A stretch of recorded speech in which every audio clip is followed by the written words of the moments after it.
Ayong buntag mga kahilason, ug karon na ako sa eskwelahan, inubanan sa akong mga hawd nga classmates, Sir Hinier and Ate Arlene. Ug sa mga gwapo-gwapa na ko nga mga classmates, shoutout sa inyo hatanan. Laban lang jud ta ani. Sa makita ninyo, grabe gyud kami nga mga eskwelahan namo. Tungod kay summer na. Ang summer nila sa dagat tugpa nga mo diri gihapon. Maong sa mga fresh graduate diha, una-una ag tarong ang inyong kursong kwaon. Kay dili tanang kurso sayon. So mao to kay wala pa man ang teacher nagbarete sa ang mga tao para dili mabaho ang bakba. Bitaw ay for the laban na kita ni sa life ay. Napaisa o gitulog na. Laban lang diha pro treyas. By the way, this is our first day of summer class. Maong gamay-gamay ra pud mi.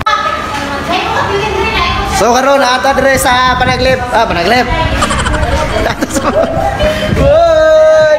Happy New Year. Saan ang cellphone ba? Ito rin. Nakaka sa vlogger ron. Uyo, bakit matulog sa? Tulog ang. Yan ay matulog ang bapo. Wow.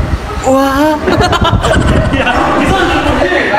Ambot na nakato nila oy. Sa kami nga tumig Hello Kitty. Panggutom among tiyan. Salamat sa Hinier sa imong palebre, anak sa Ginoo.